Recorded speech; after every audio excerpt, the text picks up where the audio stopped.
This video is for suction D&C.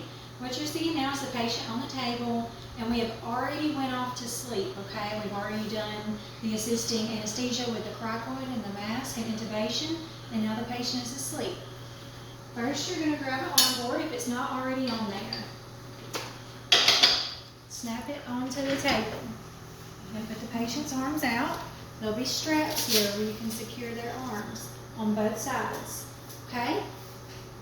Most of the time there's already a yellowfin stirrup on the right side of the bed, patient's right, but if there's not, they can usually be found in every room on a rack. So just look around the room and you'll see the yellowfin stirrups hanging up. To do stirrups, you'll need a clamp and the stirrup itself. Over here towards the patient's hips, you'll see these two indentions. This works as a type of key, and it snaps into place. You want to scoot it down just a bit, and you'll see how it's going to sit flush. The end of this stirrup goes into the bracket. Make sure it's seated all the way. Here is where you want to make sure that the stirrup itself is flush with the bed frame. That's going to give this stirrup support with the patient's legs. Then you just turn the knob to the right to secure the stirrup in the bracket.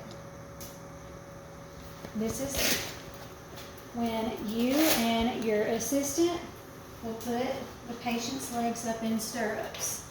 Always grab behind the patient's knee for support, and then the patient's heel.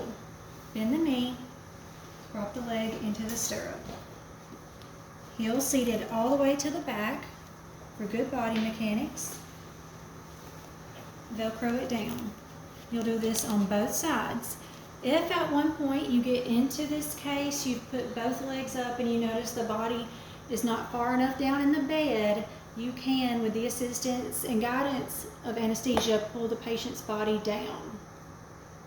Okay, let's go ahead and put that one up in there just for demonstration here. All right, these are how you drive your stirrups. You're going to drive them up. See, this would be a patient that would need to be moved down in the bed. And these beds in room 3 and 4, they're manually disconnected at the bottom. You just get this out of the way. And then you ask anesthesia, this will not come off. You ask anesthesia to lower the foot.